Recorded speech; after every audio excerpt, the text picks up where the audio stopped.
21장 1절부터 9절 말씀까지만 읽었는데요. 18절까지를 여러분 나중에 꼭 다 읽어보시기 바랍니다. 1절에 보니까 므낫세가 왕이 되었습니다. 나이가 12세였어요. 히스기야가 병이 들었다 나오면서 15년간 수명이 더 연장됐죠. 그리고 나서 낳은 자식이라는 것을 알 수 있습니다. 히스기야가 죽었을 때 이 나이가 12세이기 때문에 매우 좀 어린 그런 상황이죠. 그리고 그가 55년간을 다스렸습니다. 우리가 이제 므낫세 왕에 대하여 두 번에 걸쳐서 볼 텐데요. 제가 볼 때는 열왕기서를 당시에 바벨론 포로기에 기록된 거잖아요. 포로기에 기록된 이 사람들 속에서 정말 아주 강렬하게 머릿속에 남아있는 사람이 이 므낫세일 겁니다. 거의 틀림없어요. 그들이 다윗이라든지 솔로몬이라든지 아니면 북이스라엘 여로보암이라든지 히스기야, 우시야가 다 이렇게 동원을 하더라도 이 므낫세라는 이 한 사람만큼 무게감을 가진 사람이 거의 없을 겁니다. 지금 우리가 보는 시각과 열왕기서가 작성된 바벨론 포로기에서의 그 관점은 조금 다를 거예요. 아무튼 매우 중요한 사람입니다. 당시의 사람들에게 있어서는 두 가지 면에서 중요한데요. 하나는 부정적인 의미에서 중요해요. 그리고 하나는 긍정적인 의미에서 중요합니다. 그러니까 므낫세가 우리가 볼 때는 정말 악한 왕이다. 그런데 이 사람이 이스라엘 백성들에게 희망을 줘요. 포로기에 있는 사람들에게는 어떤 다른 역대 왕들보다도 훨씬 더 소망을 준 사람이 이 므낫세입니다.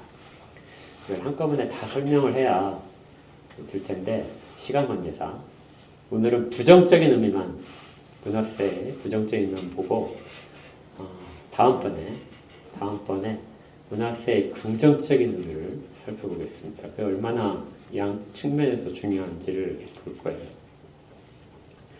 므낫세에 대하여 이렇게만 일단 기록을 하면 됩니다. 예레미야 15장을 보게 되면요. 15장 4절에 이렇게 되어 있어요. 예레미야서 15장 4절에 유다왕 히스기야의 아들 므낫세가 예루살렘에 행한 것으로 말미암아 내가 그들을 세계 여러 민족 가운데 흩으리라. 예레미야 선지자가 하나님의 말씀을 전하는데요. 이스라엘 백성들이 망해서 세계 여러 곳으로 흩어질 것이다.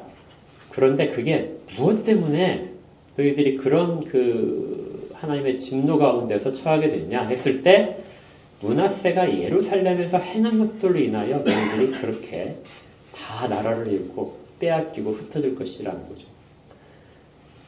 그러니까 포로기에 있는 사람들한테 므낫세는 정말 철천지 원수입니다. 자기들이 그렇게 된 모든 것은 하나님의 므낫세를 치신 결과로 그렇게 됐기 때문에 그래요. 그러면 악한 왕들이 많잖아요. 그런데 그 악한 왕들의 많은 왕들의 잘못된 죄악들에도 불구하고 왜 므낫세가 이렇게 되고 있느냐 했을 때 우리가 읽었던 1절에서 7절까지가 9절까지가 이게 모든 죄악들이 다 기록이 되어 있는 부분입니다. 이걸 크게 한 네 군데로 네 부분으로 나누어서 한번 살펴볼게요. 얼마나 그의 죄악이 컸길래 그렇게 됐는가. 첫 번째는 2절에 있습니다. 므낫세가 여호와 보시기에 악을 행하여 여호와께서 이스라엘 자손 앞에서 쫓아내신 이방 사람의 가증한 일을 따라서 했다. 그리고 3절에 보니까 산당들을 다시 세웠다. 지금 거기에 기록되어 있는 이 부분은 가나안 땅에 처음 백성들이 들어갈 때 하나님께서 가나안에 가서 가나안 사람들의 풍습을 따르지 말아라. 그들을 아예 진멸해라 하고 신명기 7장에서 말씀하신 그 부분에 있어서의 그 모든 죄악상을 므낫세가 다시 다 살려냈다는 것입니다. 여호와께서 이스라엘 자손 앞에서 쫓아내신 이방 사람들의 가증한 일을 그대로 다 다시 살려내서 그게 주로 어디에서 이루어졌냐면 산당에서 이루어진 거거든요.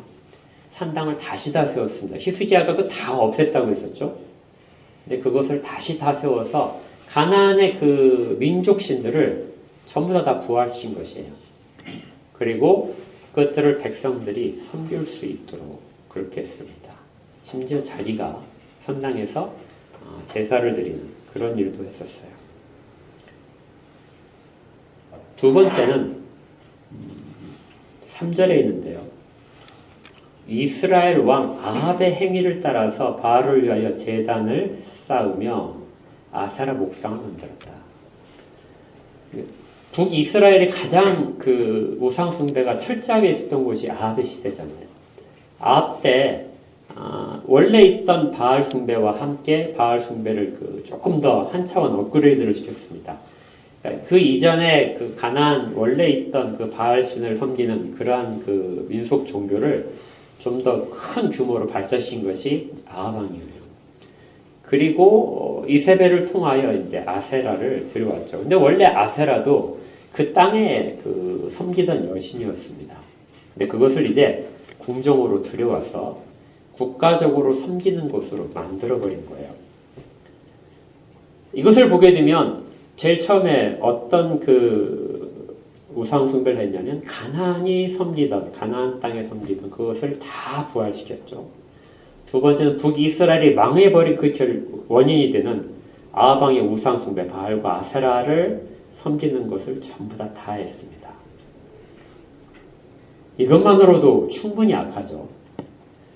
그런데 여기서 그치지 않아요. 세 번째는 3절 끝부분에 있습니다. 하늘의 1월 성신을 경배하여 섬겼다. 하늘의 1월 성신을 경배하여 섬기는 것은 가나안 땅에는 원래 없었어요. 어디에 있냐면 그 메소포타미아의 그 종교입니다. 그러니까 바벨론, 아수르 이런 국가들, 그 국가들의 미신이 우상 숭배의 가장 대표적인 것이 1월 성신을 섬기는 겁니다. 그래서 태양신, 달신, 별들을 다 섬기는 거죠. 그래서 바벨론에서 나중에 점성술이 엄청나게 발달한 것은 그것이 자기들 신으로서 섬겼기 때문입니다. 우리 히스기야 봤을 때 히스기야가 죽을 병이 들었을 때 이사야를 통하여 하나님께서 이제 낫게 하신다 했을 때 히스기야가 징조를 구했잖아요. 그때 한 것이 해시계의 그림자가 10도를 뒤로 가게 이렇게 했었죠. 10도 맞죠? 예. 그 해시계가 사실은 아하스 왕, 그 히스기야의 아버지 아하스 때 그 아수르를 섬기러 갔다가 니느웨에서 봤던 다메섹에서 봤던 그 양식을 따라 가져와서 설치한 겁니다. 그러니까 그 해시계가 뭐냐면 1월 성신을 섬기는데 1월 성신을 섬기기 위해서는 정확한 시간이 필요해요. 그래서 그 시간을 정확하게 재기 위해서 설치를 했던 거죠. 원래 이스라엘의 달력에서는 해가 중요한 것이 아니라 달이 중요하거든요. 근데 그 해시계를 도입을 한 것입니다. 그리고 왕궁의 지붕에다가 해시계를 크게 설치를 했다고 해요. 그러니까 그거 징조를 히스기야가 구했던 것입니다. 오히려 북이스라엘보다 이때는 정말 더 심각한 상황이 됐어요. 북이스라엘은 1월 성신을 섬기는 것까지는 가지 않았습니다. 왜냐하면 아수르하고 대결하는 그 과정이었기 때문에 잠깐 아수르를 섬긴 과정은 있지만 몇 년 동안 곧 바로 멸망을 해버렸어요. 그래서 북이스라엘은 1월 성신을 섬길 기회가 없었습니다. 시간이 충분히 있었다면 그렇겠지만 그런데 남유다는 아수르와 친교를 맺음으로써 1월 성신을 섬기는 것을 그대로 받아들였어요. 아하스 왕이 가서 그 제단을 가져오고 그 다음에 그 제단을 처음에는 왕궁에다가 설치했다가 나중에는 성전에다가 설치를 하게 됩니다. 그러니까 벌써 이 당시에 그 제사가 벌써 3개나 있잖아요. 첫 번째가 가나안 족속의 그 우상들, 두 번째는 북이스라엘이 섬겼던 우상들, 그리고 아수르와 바벨론의 우상들. 여기까지 다 했으면 좋을 텐데요. 또 있어요. 그것이 6절에 있습니다. 6절에 또 자기의 아들을 불 가운데로 지나게 하며, 이건 정말 비인도적인 우상 숭배 중에서도 제일 뭐랄까요, 비윤리적인 부분입니다. 이것도 역시 가나안 족속들과 옆에 있는 다른 민족들이 섬기던 그런 풍습입니다. 그리고 거기에 점을 치며 사수를 행하며 마술을 하는 것이죠.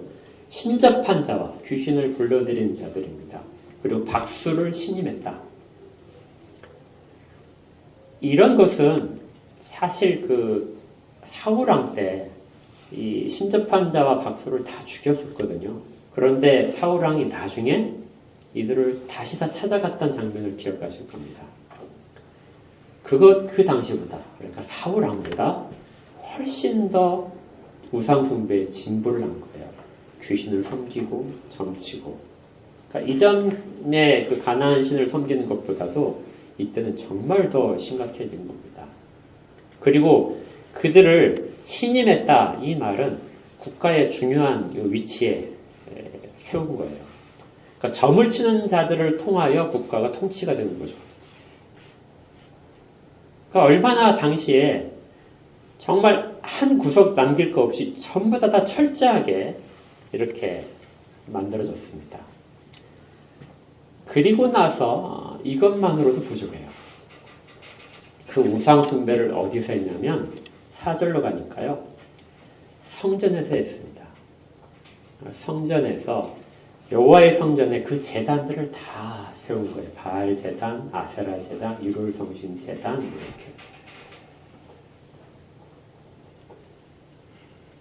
이렇게. 여기까지 하고 나면 여러분들 무슨 느낌이 드세요? 이건 거의 이방 종교가 다 지금 므낫세 시대에 예루살렘에, 특히 성전에 집중이 다 되어 있는 거예요. 그러니 하나님께서 예레미야 선지자를 통하여서 내가 므낫세가 예루살렘에서 행한 것 때문에 너희를 온 사방으로 흩어놓을 것이다 하는 것이 충분히 이해가 됩니다.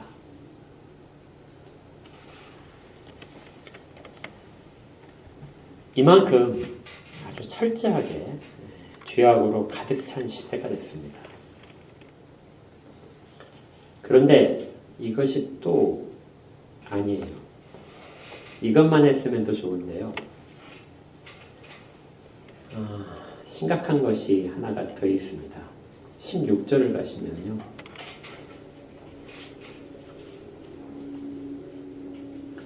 므낫세가 유다에게 범죄하게 하였다. 유다에게 범죄했다는 말은 자기만이 그런 잘못된 것을 한 것이 아니라요. 백성들 전체로 하여금 다 같이 이 우상 숭배에 다 떨어지게 만들었다는 겁니다. 그래서 9절에 보니까요. 이 백성이 듣지 아니하고 므낫세의 꾀임을 받아서 악을 행했다. 므낫세만의 잘못이 아니고 온 백성이 다 같이 우상 숭배에 타락을 해버린, 그리고 온갖 신들을 다 섬기는 그렇게 된 것입니다. 그리고 16절로 다시 가시면요. 이 사회에 정의도 없었어요. 우상 숭배를 하면서 그래도 백성들을 좀 잘 다스렸으면 그래도 좀 재고의 여지가 있을 텐데 16절에 보니까 또 무지한 자의 피를 심히 많이 흘려 예루살렘 이 끝에서 저 끝까지 가득하게 하였다. 그러니까 피가 예루살렘의 온 거리를 다 흐를 정도로 그렇게 사람들을 많이 죽였다는 겁니다. 근데 누구를 죽였을까요? 하나님을 섬기는 자들입니다. 정의를 사랑하는 자들. 왕에게 그렇게 하면 안 된다고 간언을 했던 모든 자들을 므낫세가 죽였어요. 특히 이때 이제 선지자들이 꽤 많이 죽었을 것이라고 봅니다.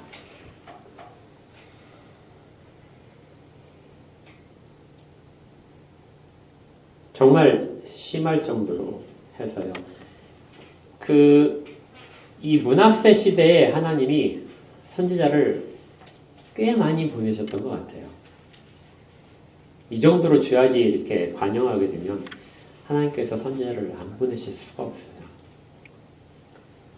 그래서 정말 재미있는 표현 하나가 나오는데요. 10절을 보시면 여호와께서 그의 종 모든 선지자를 통하여 말씀하여 이르셨다. 어떤 선지자가 이 시대에 므낫세 시대에 있었는지는 성경에서 이름은 전혀 나오지 않습니다. 적어도 대표적인 사람은 이사야였을 거라고는 봐요.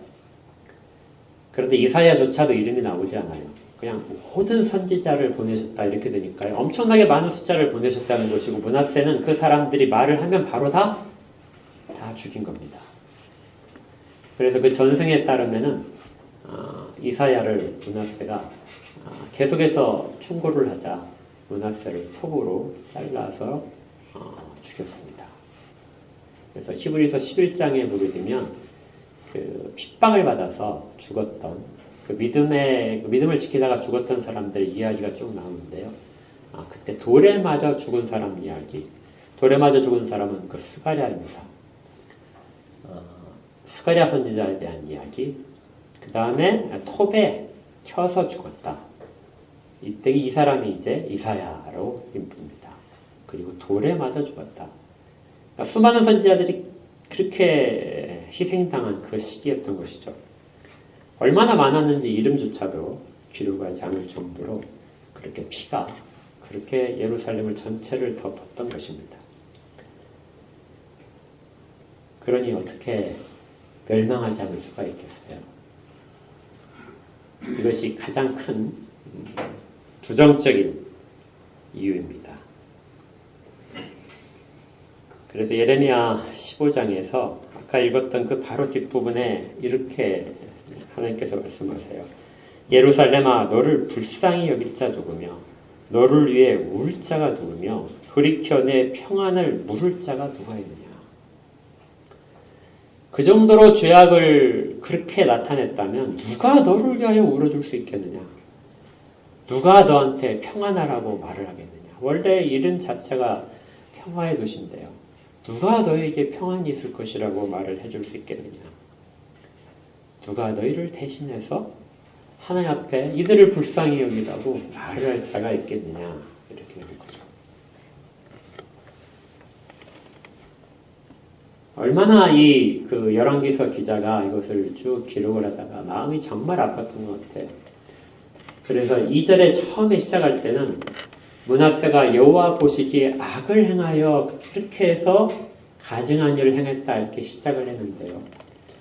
6절에 보니까 뒷부분에 여호와께서 보시기에 악을 많이 행하여 그 진노를 일으켰다. 그러니까 이 기록을 하면서도 너무나 탄식하는 마음이 많이 든 겁니다. 그리고 이제 7절 뒷부분부터 여기에 대한 이제 잘못된 부분을 다시 한번 말씀을 하십니다. 그냥 이런 죄를 지었다가 아니고 얼마나 큰 죄를 지었느냐 거기에 대한 그 근거를 다시 밝혀요. 그러니까 우리도 그 법조문을 보게 되면 그냥 그 사람이 죄를 지은 것뿐만 아니라 그 사람이 무엇을 범했는가 얼마나 큰 것을 했는가를 늘 판사들이 이야기하잖아요. 그것처럼 7절 마지막에 이렇게 두 번에 합니다. 옛적에 여호와께서 이 성전에 대하여 하신 말씀을 다시 읽어줍니다. 그 성전에 무엇을 세웠냐면은 우상들을 가득 세운 거죠. 그런데 그 성전이 어떤 곳이냐면 하고 이렇게 설명을 하는 거예요. 다윗과 그의 아들 솔로몬에게 이르시기를 내가 이스라엘의 모든 지파 중에서 택한 이 성전과 예루살렘에 내 이름을 영원히 둘지라. 하나님의 이름을 두신 것이고 예루살렘도 하나님의 이름을 두셨던 겁니다. 만일 이스라엘이 나의 모든 명령과 나의 종 모세가 명령한 모든 율법을 지켜 행하면 내가 그들의 발로 다시는 그의 조상들에게 준 땅에서 떠나 유리하지 아니하게 하리라. 하나님의 명령을 지킨다면 너희들은 이 땅을 벗어날 일이 전혀 없다는 것이죠. 그런데 이 백성이 듣지 아니하였고 므낫세의 낌을 받고 악을 행한 것이 여호와께서 이스라엘 자손 앞에서 멸하신 여러 민족보다 더 심하였더라. 그러니까 이전에 가나안의 족속들을 멸절시키라고 하는 것은 그들의 악행 때문이었습니다. 그런데 그것들을 다 다시 살려냈어요. 그리고 백성들이 그 신앙을 다시 가나안 그 민족들이 범했던 모든 죄악된 신앙을 다시 보여주고 있어요. 근데 하나님께서는 그들을 다 진멸시키셨거든요. 그렇다면 그 죄만 가지고도 너희는 진멸될 게 아니냐. 아합에 대해서도 마찬가지로 아합의 가문이 전부 다 멸절됐죠. 한 명도 남김없이 다 죽임을 당했습니다. 근데 아합이 그렇게 우상 숭배하고 악을 행하는데 그렇게 해서 그 집안이 모두 다 죽였는데 그러면 이 집안, 이 다윗과 솔로몬의 그 모든 후손에 대해서 내가 어떻게 하겠느냐. 그 모든 악한들, 그 아수르와 나중에 바벨론까지 합쳐서 모든 그 악한 그 1월 성전을 숨기는 모든 자들에게 대하여 그들의 국가를 계속해서 멸하시겠다고 하나님께서 이사야를 통해서 말씀하셨잖아요. 그렇다면 너희들도 어떻게 되겠느냐. 이것들을 다 합쳐놓은 것이 지금 남쪽 유다의 현실이라는 겁니다. 북쪽 이스라엘이 정말 멸망당하고 그렇게 하기에 딱 좋다. 하나님 도저히 참지 못하시는 것이 옳습니다 했다면 지금 남유다는 그것보다도 훨씬 더 심각하게 타락을 했어요. 문제는 그들 가운데 하나님의 성전이 있다는 것이고요. 하나님의 이름을 그 가운데 두신 그 소성 안에서 이러한 일들이 있었다는 겁니다. 그래서 얼마나 심했는지 이스라엘 자손 앞에서 멸하신 여러 민족보다도 더 심하였다.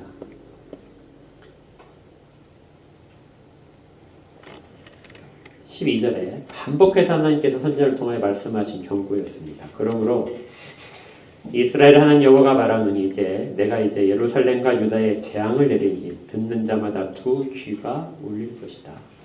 얼마나 많이 크게 외치면은 그들 귀가 쨍쨍쨍 울릴 정도로 그렇게 하겠다는 겁니다. 내가 사마리아를 잰 줄과 아합의 집을 다린 보던 풀을 예루살렘에 펴두겠다.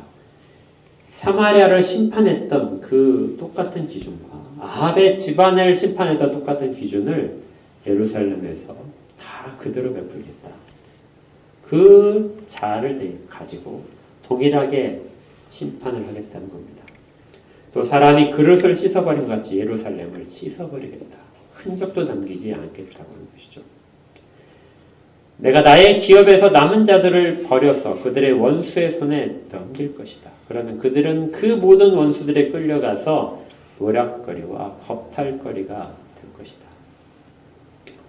15절에요. 근데 이 죄는 므낫세만에게 물을 수 있는 죄가 아니라는 겁니다. 이는 애굽에서 나온 그의 조상 때부터 애굽에서 나올 때부터 하나님을 배반한 죄들이다. 끊임없이 저질렀던 죄죠. 그걸 심판을 당장이라도 하실 수 있는 그러한 정말 엄청난 죄들을 계속해서 범했음에도 불구하고 하나님이 그것들을 계속해서 참아주셨던 겁니다. 그런데 오늘까지 계속해서 죄를 범하니 나의 진노를 일으키는 것이 당연하지 않겠느냐. 이렇게 해서 므낫세의 모든 죄악과 하나님이 그들을 심판하시는 모든 정당성이 여기에서 선포가 되었습니다. 이걸 듣는 이제 그 열왕기서를 포로기 상태에서 듣는 사람들이 얼마나 마음이 아팠을까요? 자기들의 조상들이 그렇게 했고 자기들은 므낫세만이 그렇게 했다고 생각을 했는데 그런데 므낫세만의 죄가 아니라 모든 백성의 죄였다는 것이고 모든 조상들의 악행들이 있었다는 것이죠. 이걸 듣고 어떤 그 유대인이라면 정말 눈물 속에서 통곡을 했을 겁니다. 다니엘이 자기 조상들의 죄를 통곡했던 것이 이게 그 다니엘의 어떤 열성이 아니고요. 실제 사실을 알면은 그렇게밖에 할 수 없는 그런 부분이 됩니다. 너무나 안타까운 아무런 현실이죠. 우리가 이런 부분이 우리에게 있는가도 생각해야 돼요. 이스라엘 백성들이 다 좋은 시대를 거치고 잘하고 있다고 생각한 시간이 꽤 많이 있었습니다. 그런데 하나님께서는 애국에서 나올 때부터 악행이 계속되었다. 그리고 일시적으로 그것들을 없앴다, 씻고 없애고 하는 그런 과정을 거쳤다 할지라도 실질적으로는 계속해서 살아남았다는 거죠. 가나안에 나온 것이 벌써 몇 년 전입니까? 그런데 지금 그것이 지금도 살아있는 거예요. 얼마나 눈으로 많이 봤어요. 그 아합의 그 모든 것과 사마리아가 다 무너져 내리는 걸 봤습니다. 그렇다면 그쳐야 되는데요. 그것들을 그대로 다 답습을 하고 있어요. 하나님이 얼마나 싫어하시는지를 선지자를 통하여 계속해서 반복적으로 들려주시는데요. 귀를 닫으면 전혀 듣지 않고 듣기 싫어서 선지자들을 다 죽여 없애는 그런 상황이 되는 겁니다. 이들이 하나님을 안 섬긴 건 아니에요. 하나님의 이름을 계속 부르고 있어요. 그런데 우상과 함께 제단을 같이 놓고 섬기고 있는 거죠. 우리에게도 그런 부분이 있는지를 늘 돌아봐야 됩니다. 그게 과연 우상적인 부분은 없는지. 정말 하나님이 하나님 되신 그 하나님의 이름을 주셨다는 그 중요성에 대하여 그 무게를 그대로 지탱을 하고 있는지, 아니면 하나님이 주신 그 이름의 모든 영광스러움을 가지고 그것을 다른 대상에게 영광을 돌리고 있지는 않은지 우리가 늘 생각을 꼭 하시기 바랍니다. 하나만 더 할게요. 이 다음 주에 대본 달 거고요.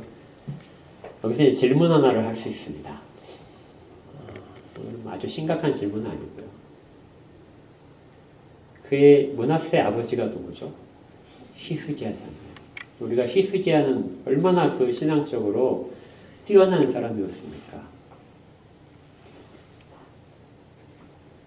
그런데 히스기야의 아들, 유일한 아들이죠. 유일한 아들인 므낫세가 신앙이 이렇게 됐다는 거죠. 히스기야가 그렇게 의지했던 이사야 선지자를 아들인 므낫세는 이사야를 톱으로 잘라서 죽인 그런 것을 했던 사람입니다. 히스기야 같은 사람에게 므낫세가 나올 수 있는가?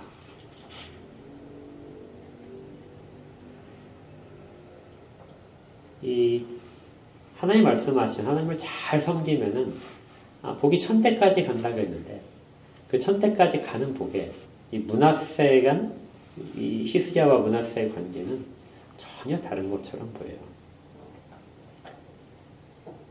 부모의 신앙이 좋으면 자식의 신앙이 반드시 좋다.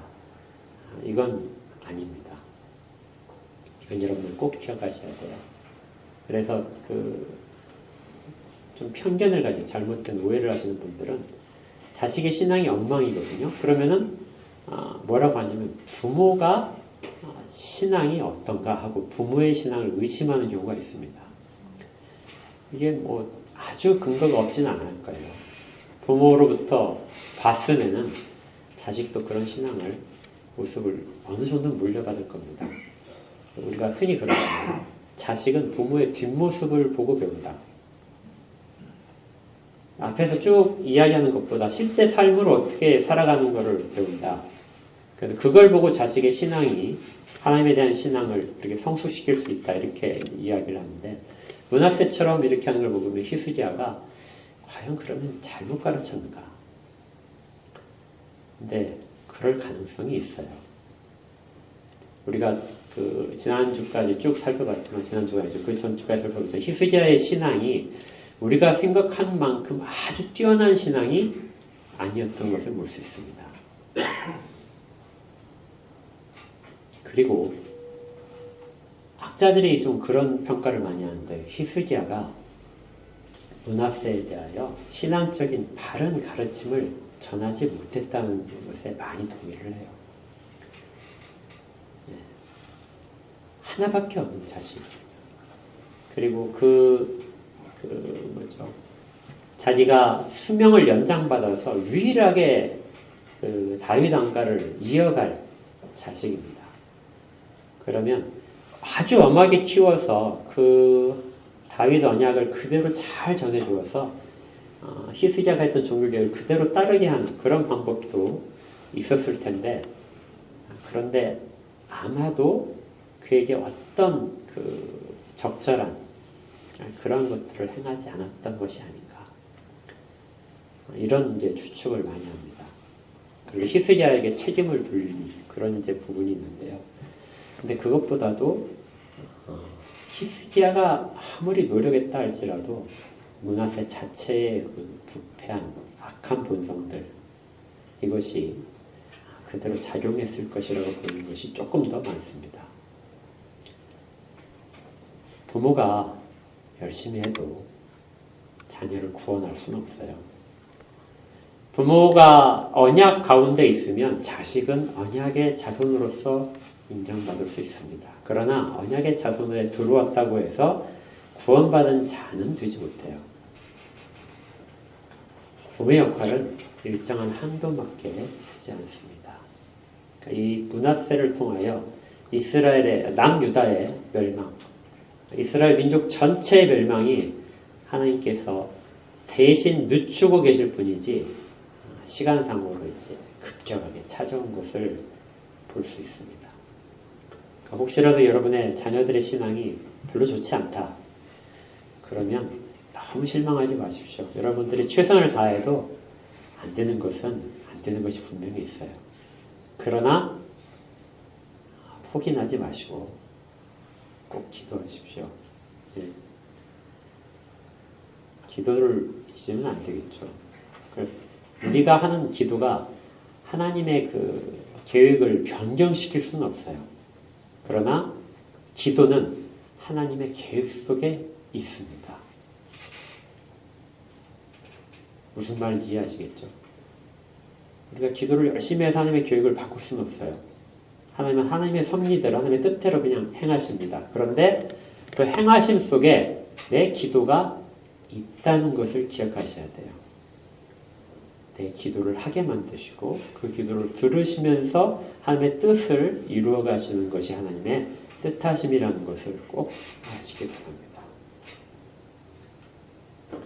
지금 므낫세의 정말 부정적인 이야기들, 이것이 아주 정말 강하게 있었습니다. 다음 주에는요, 다음번에는 그런데 이 므낫세가 포로된 사람들의 희망이에요.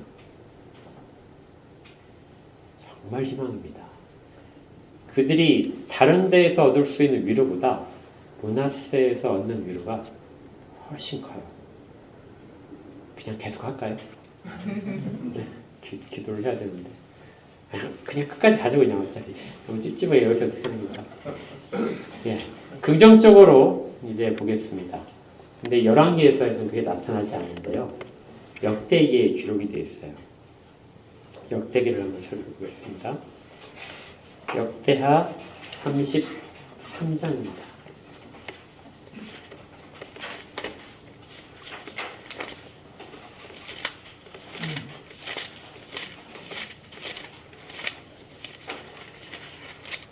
역대하 33장. 므낫세 왕에 대한 이제 역대기의 기록이에요. 열왕기에서는 기록이 되지 않은 부분이 역대기에 기록이 되어 있습니다.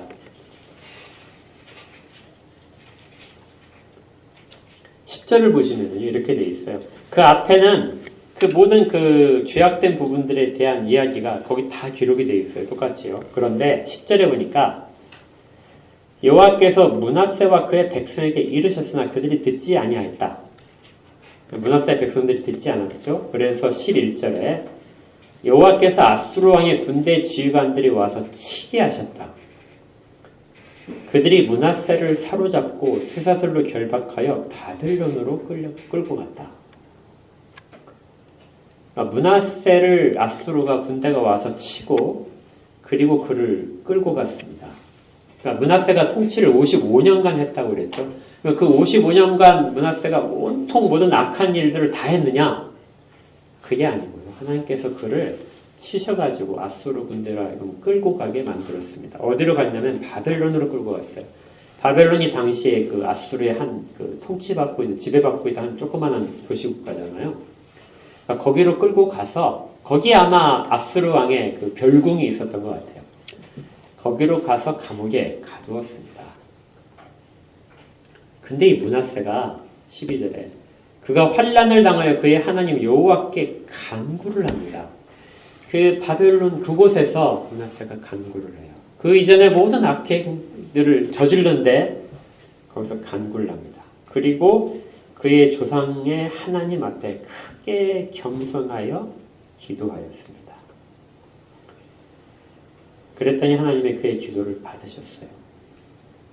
그의 간구를 들으시사 그가 예루살렘에 돌아와서 다시 왕위에 앉게 하셨습니다. 므낫세가 그제서야 여호와께서 하나님이신 줄을 알았다. 55년 동안에 그 이스라엘 왕 중에서 가장 길게 통치를 했어요. 그래서 55년 동안 그 모든 악행을 다 저지를 수 있을 만큼 하나님 충분히 시간을 주었다 이렇게 생각할 수 있는데, 그리고 그 시기 동안에 이스라엘 백성들은 얼마나 괴로웠을까 이렇게만 생각을 하고 있는데, 역대기는 그런데 그 악행 중에 하나님께서 그를 끌어다가 바벨론에서 갇혀있게 하셨다. 그리고 그곳에서 비로소 하나님 앞에서 회개를 했다. 그리고 돌아오게 됩니다. 14절부터는 그가 돌아와서 한 일들이에요. 15절에 보니까 이방 신들과 여호와의 전의 우상을 제거하고 여호와의 전을 건축한 사내와 예루살렘에 쌓은 모든 제단들을 다 성 밖에 던지고 여호와의 제단을 보수하고 화목제와 감사제를 그 제단 위에 드리고 유다를 명령한 이스라엘 하나님 여호와를 섬기라. 백성이 그 하나님 여호와께만 제사를 드렸으나 아직도 산당에서 제사를 드렸다. 산당에 있는 것만 좀 남기고 나머지는 전부 다 돌이켰다는 겁니다. 그의 그래서 55년의 후반기는 정말 극적으로 바뀐 그 통치를 보여줘요. 그 멸망하는 것은 므낫세의 악행 때문에 멸망을 했는데, 하나님은 그가 마지막에 와서 회개하도록 한 거죠. 그 회개함이 이스라엘의 멸망을 막아내지 못했습니다. 대신 시간을 역시 마찬가지로 벌어줬어요. 히스기야가 하나님 앞에 기도했듯이 하나님의 시간이 뒤로 물러나는 그 경험을 므낫세도 한 것이죠. 이것이 다 기록에 남아있다는 겁니다. 그러면 왜 이것이 이스라엘 그 바벨론 포로기의 백성들에게 위로가 되냐면요. 바벨론의 포로로 이스라엘 백성들이 다 잡혀가서 종살이를 하고 있는데 그들보다 먼저 잡혀왔던 사람이 있었던 거예요. 바벨론에 먼저 잡혀와서 포로 생활을 했던 사람. 그게 므낫세죠. 그가 그곳에서 겸비하여 하나님께 기도하였더니 하나님이 그를 돌이키셔서 다시 왕위에 앉게 하셨다.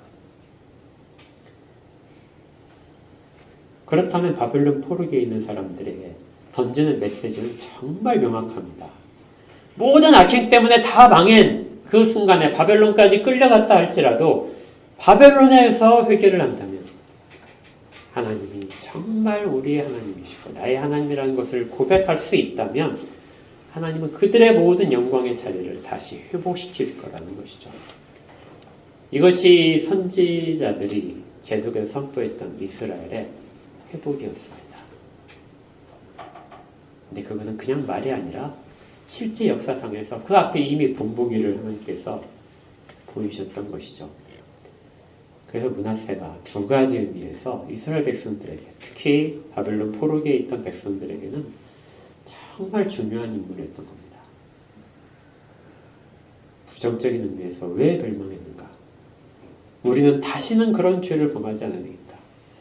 그런데 가장 절망적인 순간에서도 하나님께서 그들의 진심 어린 기도를, 회개의 기도를 듣고 계신다.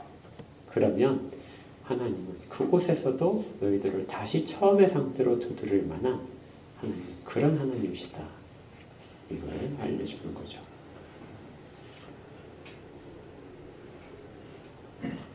우리가 그런 하나님을 믿고 있고 우리의 모든 잘못에도 불구하고 하나님은 그렇게들 우리를 돌이키기를 원하시고 하나님의 백성들 가운데 늘 도와주겠다는 약속을 지금도 행하고 계십니다. 그 하나님은 제일 중요한 내용은 여호와께서 하나님이신 줄 압니다. 이걸 우리가 꼭 다 붙들고 계시기를 정말 주의 이름으로 축복합니다. 예, 우리 이제 기도를 하실 텐데요.